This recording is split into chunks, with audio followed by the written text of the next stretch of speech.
Madam ఎలా చూడాలి? ఇటు ఛత్తీస్గఢ్ లాకప్ డెత్ కేసులో సుప్రీంకోర్టు ఇచ్చినటువంటి తీర్పు సిబిఐ దర్యాప్తుకు ఆదేశించింది. అక్టోబర్ 3 లోపల డెడ్ లైన్ విధిస్తూ సిబిఐ నివేదిక సమర్పించాలని కోరింది. అంతేకాకుండా ఆ రాష్ట్ర డీజీపీపై ఆగ్రహం వ్యక్తం చేసింది. ఇక్కడ మన రాష్ట్రంలో ఏపీలో సాయికృష్ణ లాకప్ డెత్ కి సంబంధించి హేబియస్ కార్పస్ పిటిషన్ విచారణ ఈ నెల 19వ తేదీన ఉంది. కౌంటర్ ఫైల్ దాఖలు చేయనందుకు ఇన్నాళ్ళు పోలీసులకి చివాట్లు పెట్టినటువంటి పరిస్థితి. సో ఇక్కడ కూడా సిబిఐ దర్యాప్తుకు హైకోర్టు ఈ సుప్రీంకోర్టు తీర్పు నేపథ్యంలో తీసుకుని సుప్రీంకోర్టు సిబిఐ దర్యాప్తుకు ఆదేశించే అవకాశాలు ఉన్నాయా లేవా అంటే ఏం చెప్తారు? నమస్తే అండి. ముఖ్యంగా ఏదైతే డీకే బసు గైడ్ లైన్స్ అంటామండి, అది మనం ఓవరాల్ గా 1997 వెస్ట్ బెంగాల్ జడ్జిమెంట్ అంటారు. DK Basu versus state of West Bengal 1997 judgement.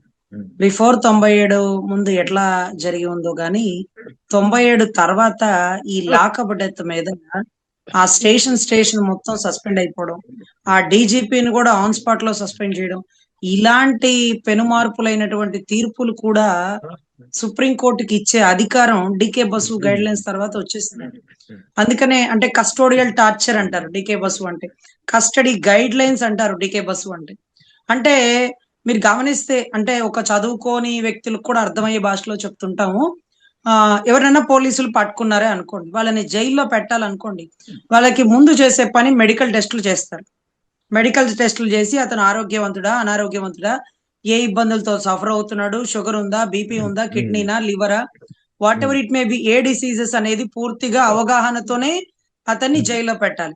ఎందుకంటే జైల్లో ఉన్న వ్యక్తి చనిపోయాడు, పలానా కారణంగా చనిపోయాడంటే ఆపు నీ కథలు, రిపోర్ట్ తీయండి, మెడికల్ రిపోర్ట్ తీయండి అంటూ కోర్టు చాలా స్ట్రిక్ట్ ఆర్డర్ ఇస్తుందండి.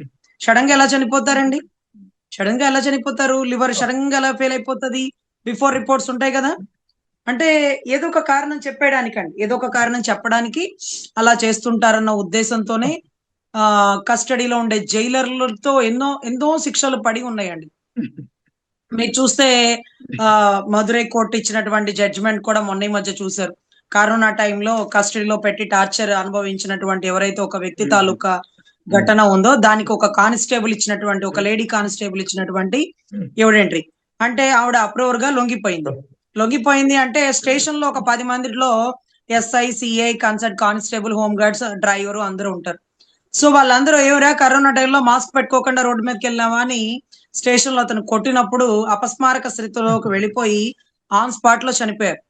సో స్టేషన్ లోకి వెళ్లేది ఉంది, బయటకు వచ్చేది లేదు. ఆ లోపల ఏం జరిగిందో తెలియదండి. హార్ట్ స్ట్రోక్ అంటూ పిచ్చి మాటలు చెప్తే కోర్టు ఊరుకోదండి. ఇవాళ రోజు ఛత్తీస్గఢ్ డీజీపీకి చెప్పిన ఫస్ట్ స్టేట్మెంట్ ఆపండి మీ కథలు అని. ఆపండి మీ కథలు అంటే what you mean that stories అంటే ఏదో కాక్ అండ్ బుల్ స్టోరీస్ చెప్తారు చూడండి. కాకులు దూరని కారడవి, చీమలు దూరని చిట్టడవి, కానీ అక్కడ మాత్రం ఒక రాజు వేటకు వచ్చినాడట. అంటే ఎలా అబ్బా, వాళ్ళిద్దరునే దూరడానికి ప్లేస్ లేనప్పుడు రాజు అంత పెద్ద గుర్రం వేసుకొని ఎట్లా వచ్చినాడు వేటకి అనేటటువంటిది ఎలా ఉంటదంటే ఒక స్టోరీ, కథలు అంటారు కదా. అలాగే డీజీపీ గారు కథలు చెప్తున్నారు. ఛత్తీస్గఢ్ కేసులో కూడా ఏదైతే శ్రావణ్ కి సంబంధించినటువంటి ఘటనలో ఆ మాదిరిగా కథలు చెప్తుంటే ఆన్ స్పాట్ లో కస్టోడియల్ టార్చర్ తోనే చనిపోయాడు, ఎలా చనిపోయాడు, ఎప్పుడు ఎంటర్ అయ్యాడు, ఎవరి చేతిలో చనిపోయాడు, ఏ ఆయుధాన్ని వాడారు, ఎవరు, వాళ్ళ ఎక్స్పీరియన్స్ ఎంత, వాళ్ళ లెవెల్ ఆఫ్ మూమెంట్ ఏంటి అంటూ కూడా డీజీపీని అడిగింది. సో ఈ లోపు పర్సన్ చనిపోయాడు కాబట్టి ఏం చేసింది, ఇమీడియట్ గా 25 లక్షల నష్టపరిహారం ఆ తల్లికి మీరు హ్యాండ్ ఓవర్ చేయండి అనింది. What you mean that? Chhattisgarh అంటే మీకు బాగా తెలిసి ఉండాలి సార్. మొన్న ఈ మధ్య హిడ్మాని కూడా చంపేసినటువంటి ఒక స్టేట్ అన్నమాట. హిడ్మా అంటే అందరికి నక్సల్స్, మావో, టెర్రరిస్ట్ లేడో చెప్పేస్తారు కదా, అట్లాంటి ఒక వ్యక్తి. సో అంత స్ట్రిక్ట్ గా ఉన్న చోట సుప్రీం కోర్టు ఇంకెంత స్ట్రిక్ట్ గా ఉండకపోతే ప్రతి ఒక్క వ్యక్తి మీద నక్సల్ అని, అతను నా మీద దాడి చేసినాడు, నేను పెండు దాడి చేసినాను, అందుకే చంపాల్సి వచ్చింది అంటూ ఇలాంటి కథలు ఛత్తీస్గఢ్ రాష్ట్రం వాళ్ళు బాగా చెప్తారండి. ఎందుకంటే హిడ్మా తల్లితో ముచ్చట చెప్పి తెల్లారే హిడ్మాతో పాటు 100 మందిని ఒకేసారి పుట్టన పెట్టుకున్నటువంటి రాష్ట్రం. So what ever it may B Naxal బరి అంటారు చూడండి, వెస్ట్ బెంగాల్లో పుట్టింది 1960 ఆ ప్రాంతంలో అనుకుంటండి. సో ఆ ఏరియాకి సంబంధించి చాలా స్ట్రిక్ట్ ఆర్డర్లు ఎక్కువగా ఉండేయండి. కానీ ఆ ఏరియాకి సరి సమానంగా ఆంధ్ర రాష్ట్రంలో పెండింగ్ ఉన్న హెబియస్ కార్పస్ పిటిషన్ హైకోర్టుకు వెళితే ఒక్కసారి హెబియస్ కార్పస్ పిటిషన్లు మాత్రమే చూడండి. మీకు గుర్తుందండి, కర్నూలులో మాలగంగమ్మ అని ఒక ఆవిడ, మీకు గుర్తుందా సార్? అవునండి. ఆవిడ పాపం కోర్టును ఆశ్రయించింది, హైకోర్టుని. ఏమని? హెబియస్ కార్పస్ పిటిషన్ వేసి, నా కొడుకు కనపడటం లేదు, నా కొడుకుని పోలీసు వారు కస్టడీలోకి పలానా డేట్ లో తీసుకున్నారు, ఇంతవరకు నా కొడుకు ఏ జైల్లో ఉన్నాడా లేదా, అసలు ఏమైపోయాడు అనేది కూడా చెప్పట్లేదు అంటే కోర్టు కర్నూలు పోలీసు వారికి కూడా చివాట్లు పెడితే, అప్పుడు కర్నూలు పోలీసు వారు మాలగంగమ్మని తిట్టి కొట్టి మాలగంగమ్మ స్టేషన్ లోనే చనిపోయిన పరిస్థితి నెలకొంది. ఇదేమన్నా వెలుగులోకి వచ్చిందా సార్? కర్నూలులో విజయవాడకి కర్నూలుకి ఉన్న తేడా ఇదేనా? కర్నూలులో జరిగిన ఇన్సిడెంట్ మనకు గుర్తు రాలా, కానీ గాదె సాయికృష్ణ ఇన్సిడెంట్ విజయవాడలో కాదు, రాష్ట్రం కాదు, దేశాన్ని కూడా అట్టుడికిపోయిన పరిస్థితి. సో ఛత్తీస్గఢ్ ని మించిపోయి బీహార్ ని మలపించి తలపించే విధంగా ఈ రాష్ట్ర గవర్నమెంట్ పరిపాలన నడుస్తుందేమో. అంటే దీనికి గవర్నమెంట్ కి ఏం సంబంధం అంటే, Gade Vijayalakshmi versus state of Andhra Pradesh అనేదే కేసు.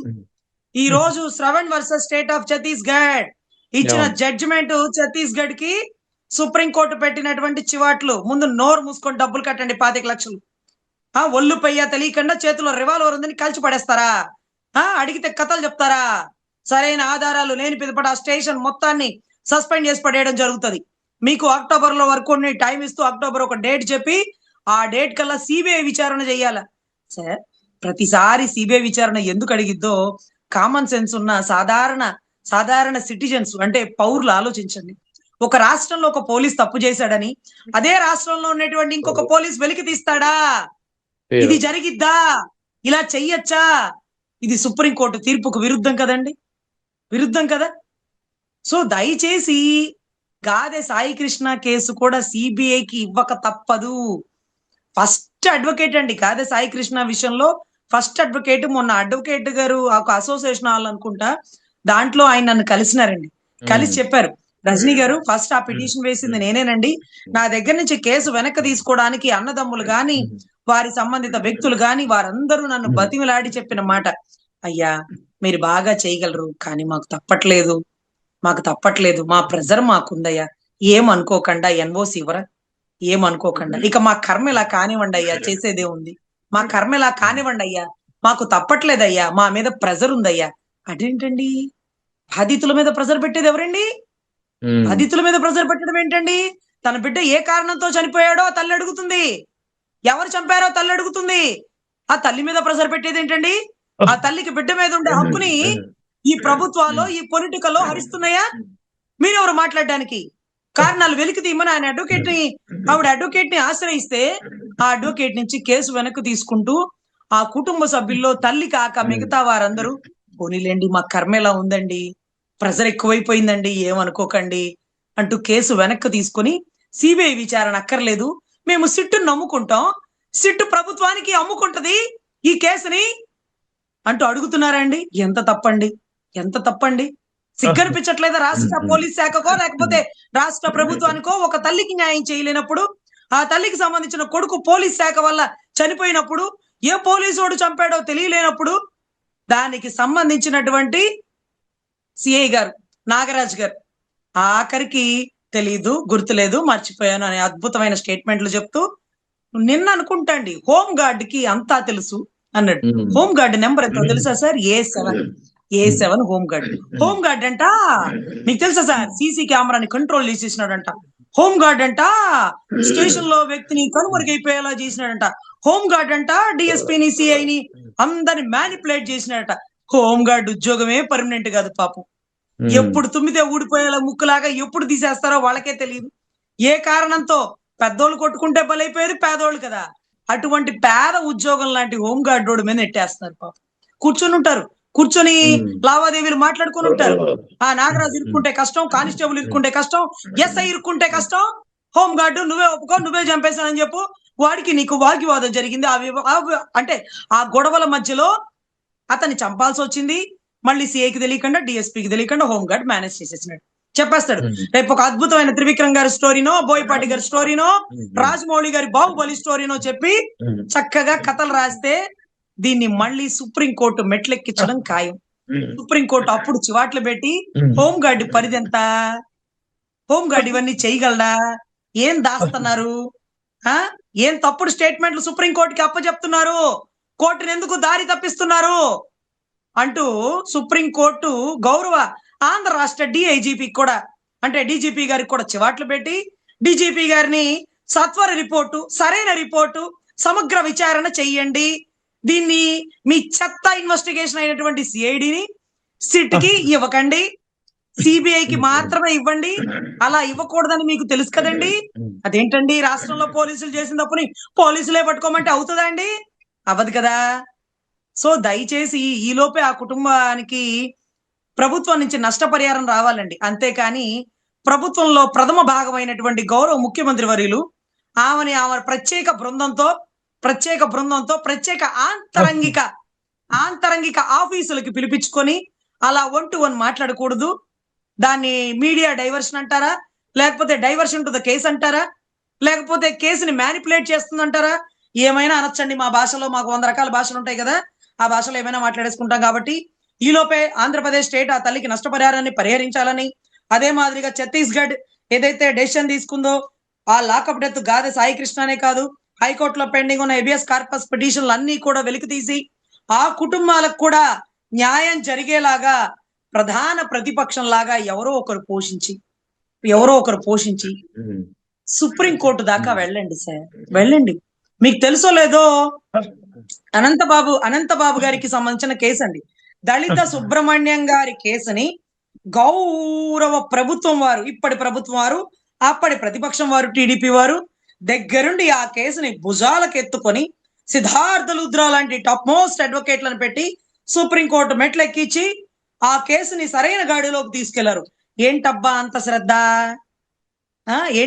శ్రద్ధ, దళిత సుబ్రహ్మణ్యం డెడ్ బాడీ దొరికింది, వీరే కారులో దించారు, డోర్ డెలివరీ స్విగ్గీ డెలివరీ, అదేంటది అంత శ్రద్ధ ఆ ఒక్క కేసు మీద ఎందుకు తీసుకున్నారంటే ప్రధాన ప్రభుత్వంలో ఉన్న వ్యక్తి తాలూకా ఎమ్మెల్సీ దాంట్లో ఇన్వాల్వ్ అయి ఉన్నాడని నమ్మి అతన్ని ఎలాగైనా ఇరికిచ్చి ఇలాంటిది ఆ ప్రభుత్వాన్ని బురద చల్లడం కోసం ప్రత్యేక శ్రద్ధ తీసుకున్నటువంటి గౌరవ అప్పటి ప్రతిపక్షం ఇప్పటి ప్రభుత్వం. అలాగే తమరు కూడా ప్రతిపక్ష పాత్రలో ఉన్నారు కాబట్టి హెబియస్ కార్పస్ పిటిషన్లన్నీ వెలికి తీసి మీరు కూడా పెద్ద పెద్ద అడ్వకేట్లను పెట్టి సుప్రీంకోర్టు మెట్లెక్కించండి. ప్రభుత్వ చేతగానితనాన్ని, ప్రభుత్వం చేయలేని పనితనాన్ని, ప్రభుత్వం చెప్తున్న కాక్ అండ్ బుల్ స్టోరీస్ ని గౌరవ సుప్రీంకోర్టు మెట్లెక్కిస్తే ఇలా నడుస్తుంది వ్యవస్థ. ఏంటయా మీ ఆంధ్ర రాష్ట్రం ఛత్తీస్గఢ్ ని బీహార్ ని మించిపోయింది అని కూడా అంటారేమోనండి సుప్రీంకోర్టు వారు ఈ ప్రత్యేకమైనటువంటి గాదె సాయి కృష్ణ కేసులో.